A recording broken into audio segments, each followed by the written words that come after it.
À la sortie de l'hiver, commence la lente remise en marche des machines végétales et animales, engourdies par des mois de somnolence.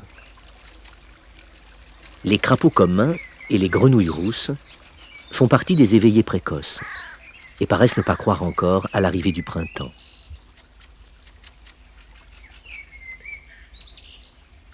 Les tritons sont là également. Eux aussi sortent à peine du trou où le froid et la neige les avaient poussés à s'enfouir pour entrer en hibernation quelques mois auparavant.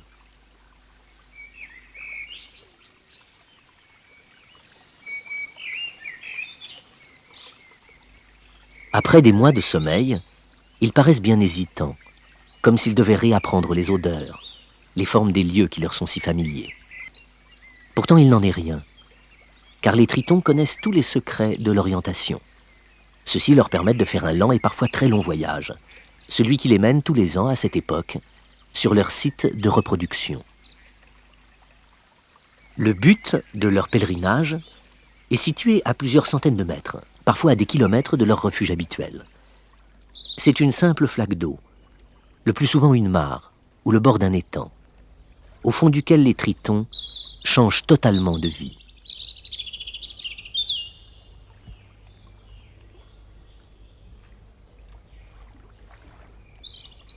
Car là est l'originalité des tritons. Laids, ternes, mauvais marcheurs, pour tout dire plutôt insignifiants lorsqu'ils sont à terre, ces animaux se transforment complètement lorsqu'ils atteignent le lieu de leurs futurs exploits amoureux.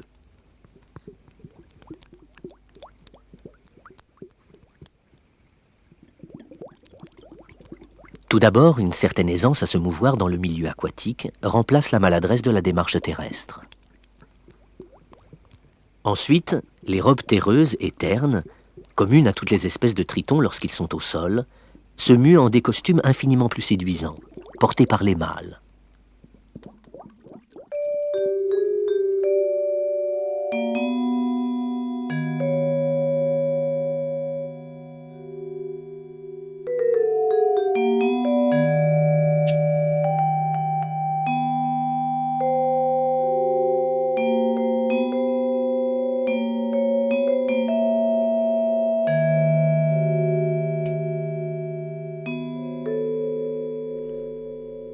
Chaque espèce porte ses propres couleurs, varie les dessins, ou choisit tout simplement de se distinguer par des appendices tout droit sortis des temps préhistoriques.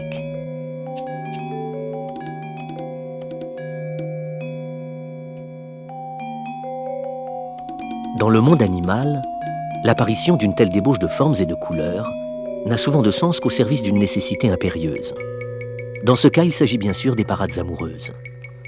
Celles-ci commencent très tôt pour la plupart des espèces et battent leur plein durant une bonne partie du printemps.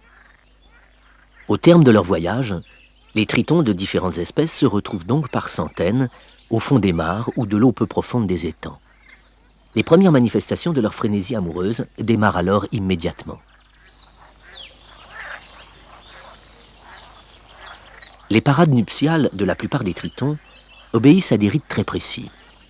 Après avoir sollicité une femelle par quelques coups de museau sur les flancs, le mâle se place devant elle et entreprend une singulière manifestation.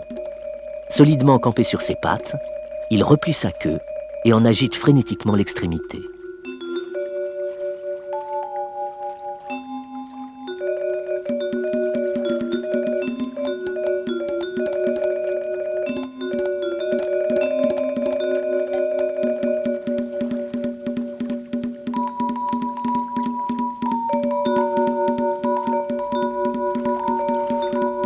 Si la belle se montre quelque peu indifférente à ses avances, le mâle n'hésite pas à recommencer sa démarche en y mettant, semble-t-il, toute sa conviction.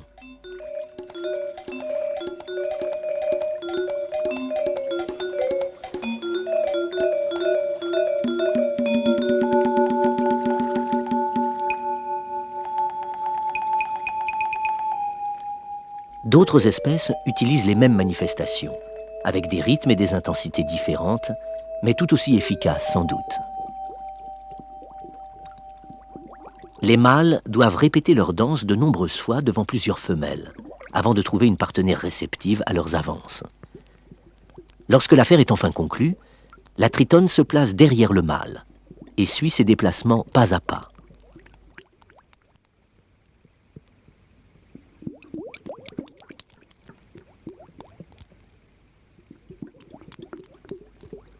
Peu à peu, ce petit jeu conduit le mâle à un état d'excitation extrême, au terme duquel il émet par son cloaque la masse blanchâtre de son sperme.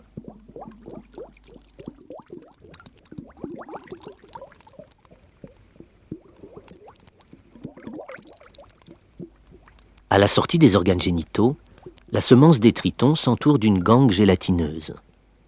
Cette capsule reste au fond quelques instants, jusqu'à ce que la femelle, dans le même mouvement, passe par-dessus. Elle la saisit alors avec les lèvres de son cloaque et la fait tout bonnement disparaître à l'intérieur de son corps. À l'issue de cette curieuse opération, la tritonne dispose donc d'une provision de cellules reproductrices qu'elle utilisera à sa guise pour féconder ses œufs au fur et à mesure de la ponte.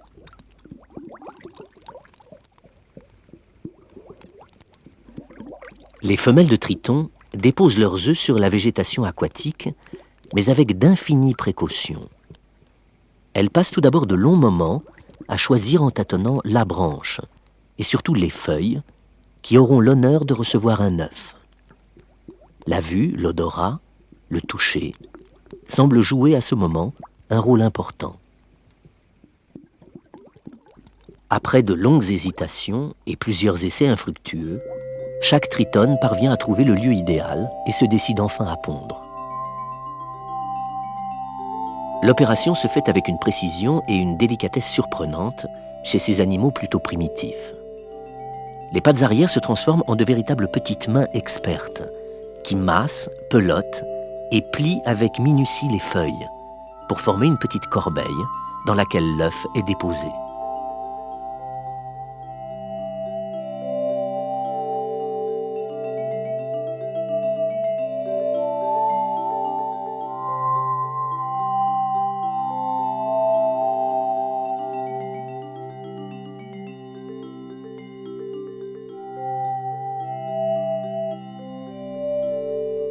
Toutes ces précautions prises au moment de la ponte ne sont pas gratuites.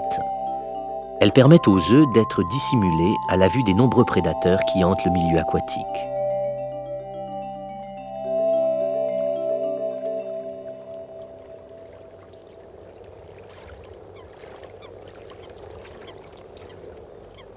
La présence des tritons dans les mares et les étangs coïncide bien souvent avec celle des grenouilles rousses, qui s'y rendent elles aussi dans le seul but de se reproduire. Après quelques jours d'étreinte farouche et d'accouplement, au sein de cette foule grouillante, des masses d'œufs envahissent peu à peu le fond de l'eau. Les grenouilles ont une stratégie de reproduction fort différente de celle des tritons. Elles pondent de grandes quantités d'œufs, mais les laissent sans protection à la merci de tous les prédateurs. Parmi eux figurent justement les tritons. Ceux-ci sont en effet des carnassiers très actifs, pour qui ces masses gélatineuses constituent curieusement un plat de choix.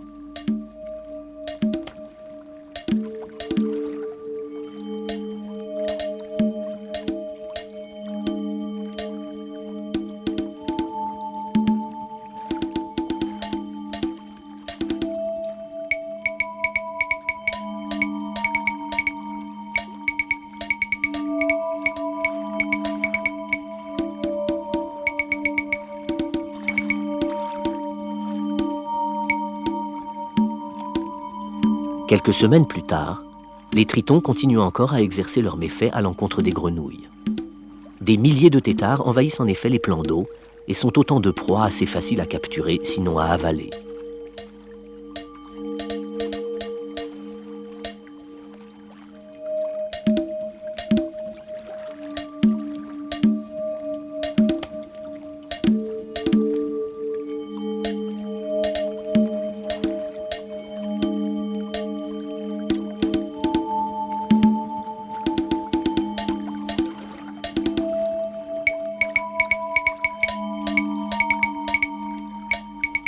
Les tritons sont d'une voracité apparemment sans limite et s'attaquent souvent à des proies bien trop grosses pour eux. À cela s'ajoute une conformation particulière de leur arrière-gorge, qui les oblige à des efforts considérables pour parvenir à avaler les proies qu'ils ont capturées.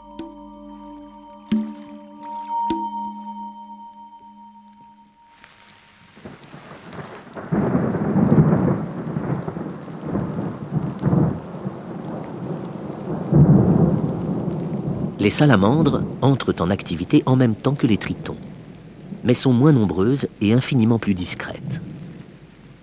Le meilleur moyen de les découvrir est de parcourir à vitesse raisonnable les routes forestières, de nuit, après une bonne pluie d'orage.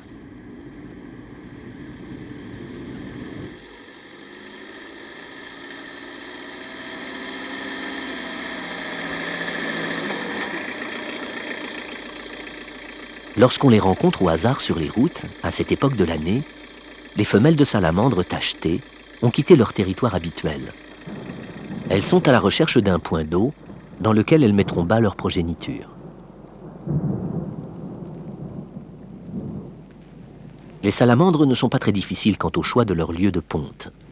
Ce peut être une simple flaque au milieu d'un chemin forestier, un ruisseau ou les bords d'une mare. Arrivé à bon port, l'animal s'immerge à moitié dans l'eau peu profonde et libère un à un ses œufs. Ceux-ci ont la particularité de donner naissance instantanément à de petites larves qui se dispersent immédiatement. Quelques minutes plus tard, une fois cette tâche accomplie, la salamandre quitte définitivement l'eau pour rejoindre son domaine quelque part en forêt.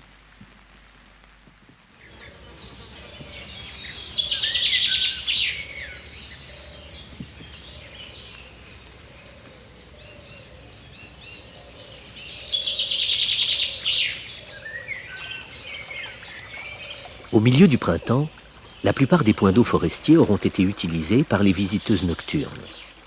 Par dizaines, par centaines, les larves de salamandres occupent discrètement le fond des ruisseaux et des flaques.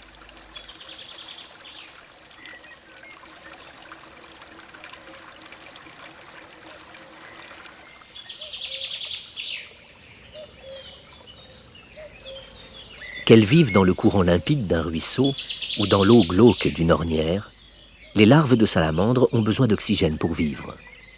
Elles l'obtiennent grâce à des branchies très développées situées à l'arrière de leur tête.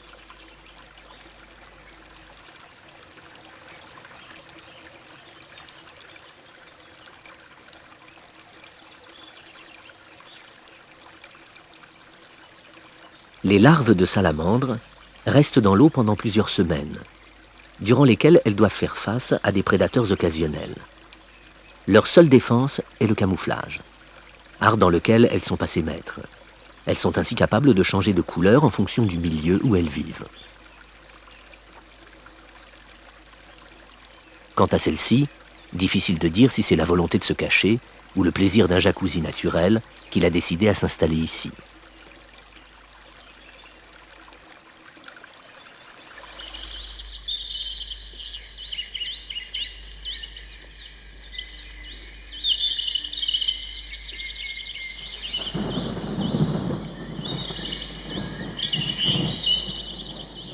Bien qu'elles soient essentiellement nocturnes, les salamandres sont parfois actives en pleine journée, lorsque l'humidité est suffisante. Un orage, une averse, les font sortir de leur cachette et parcourir leur territoire à la recherche de leur nourriture, faite de vers de terre, de limaces, d'insectes ou d'araignées.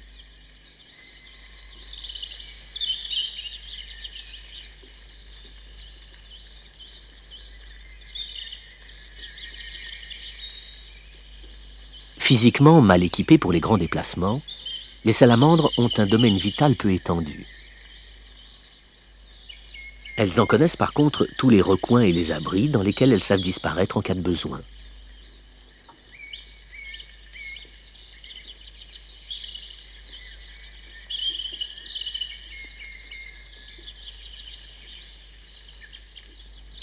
Au premier abord, la coloration des salamandres paraît fort peu discrète.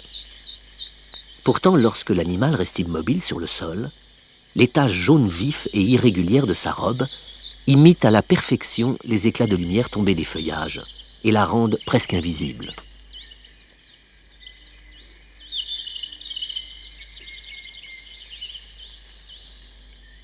Les couleurs vives que portent les salamandres, comme certains autres animaux, sont aussi interprétées comme étant une sorte de message adressé aux prédateurs éventuels, les avertissant de leur toxicité.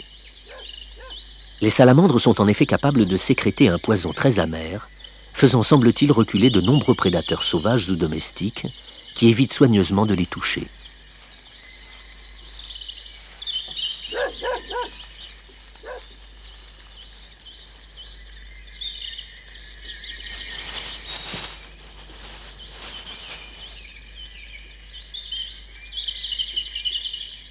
Sous le coup de la peur, le venin blanc laiteux sort par les pores d'une série de glandes situées sur le dos, les flancs et à l'arrière de la tête.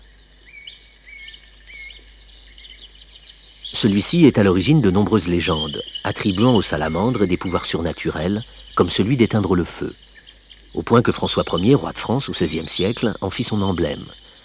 Cette croyance perdure encore de façon très vivace dans certaines régions.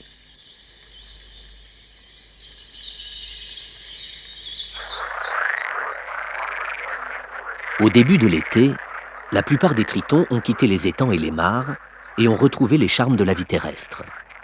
Mais au milieu de la végétation aquatique, leurs œufs, déposés quelques semaines auparavant, ont donné naissance à de minuscules larves translucides ayant à peine la force de nager.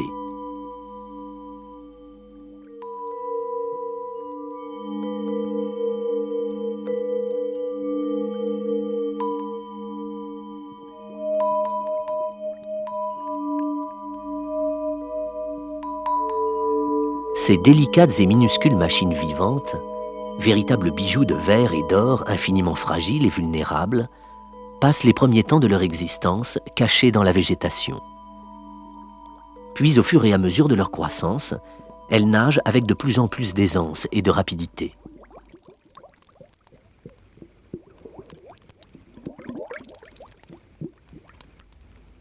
Comme les larves de salamandres, les larves de tritons captent l'oxygène de l'eau grâce à des branchies particulièrement développées, en forme de plumets.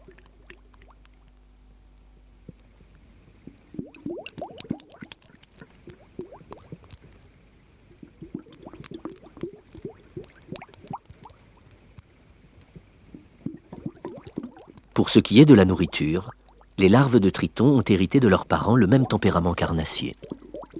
Au départ, elles se contentent de microscopiques animalcules, puis peu à peu s'attaquent à des proies plus consistantes.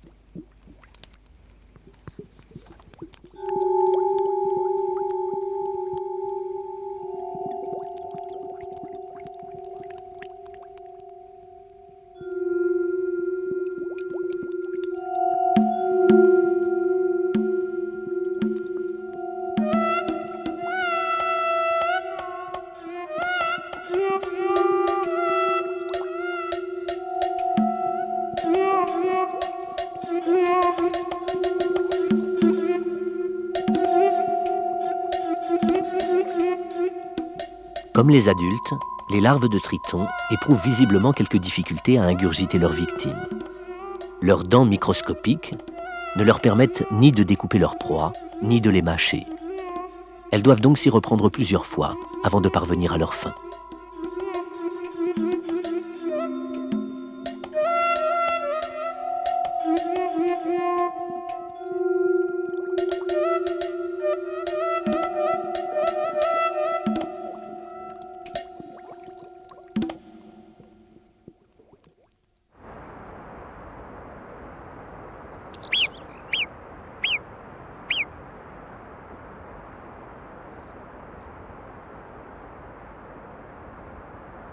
Quelques rares espèces de tritons et de salamandres parviennent à occuper le milieu montagnard. Comme d'autres animaux, elles ont su s'adapter et résister aux conditions de vie difficiles régnant en altitude. L'une de ces espèces, conquérante des domaines d'altitude, est une curiosité. Elle a été identifiée il y a quelques années seulement et s'appelle la salamandre de Lanza. Elle vit en Europe, dans le sud du massif alpin, vers 2400 mètres d'altitude, où elle n'occupe que quelques sites très localisés.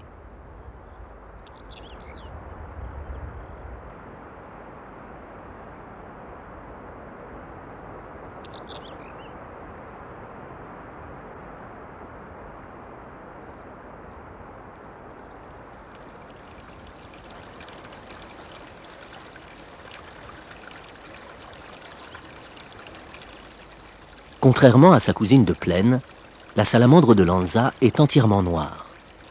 C'est une caractéristique commune à de nombreuses espèces montagnardes.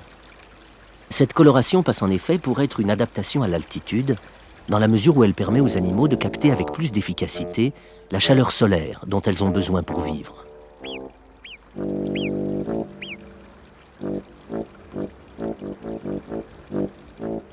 La salamandre de Lanza possède elle aussi sur la peau des glandes à venin, bien qu'à l'endroit où elle vit, les prédateurs soient quasiment inexistants.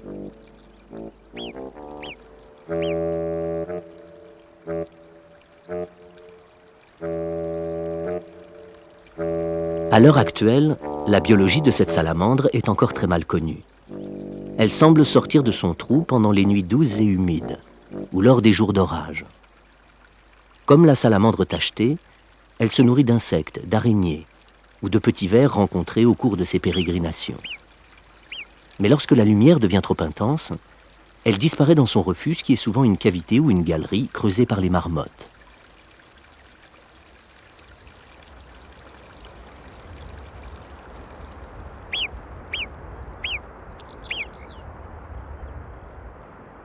À la fin de l'été, le comportement des salamandres de Lanza change quelque peu. À cette époque, en effet, chose unique chez les batraciens d'Europe, les mâles s'affrontent parfois entre eux, comportement qui paraît servir à la défense d'un territoire d'accouplement. On les découvre immobiles, bien en appui sur les pattes avant, la tête haute, paraissant monter la garde à proximité de leur tanière. De leur côté, les femelles arrivent au terme de leur grossesse. Le mot n'est pas trop fort, puisque chacune d'elles, après 4 longues années de gestation, donne véritablement naissance à 2 ou 3 jeunes parfaitement formés.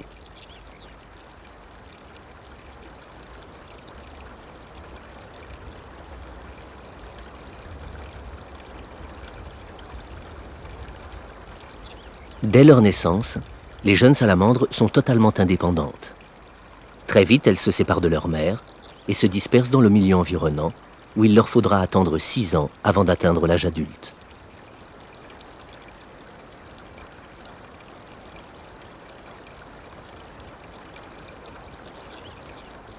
Le fait de porter ces petits pendant si longtemps et d'assurer leur complet développement est une autre adaptation à l'altitude. En effet, si la salamandre de Lanza pondait des larves, celle-ci ne parviendrait jamais à se développer dans un environnement où le froid et la neige règnent en maître pendant 7 ou 8 mois.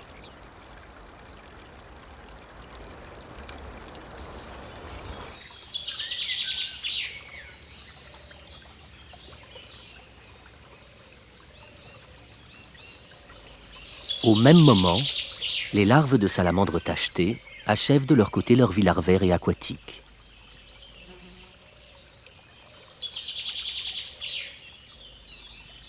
Pendant que les larves de salamandres noires se développaient tranquillement, nourries et logées dans le ventre de leur mère, elles ont dû pendant 2 ou 3 mois se nourrir seules, échapper aux prédateurs, lutter parfois contre le manque d'oxygène dans l'eau pour pouvoir enfin commencer leur vie terrestre. Les branchies ont disparu au profit de poumons, permettant aux jeunes salamandres de respirer à l'air libre et de quitter définitivement l'eau qui les a vues naître.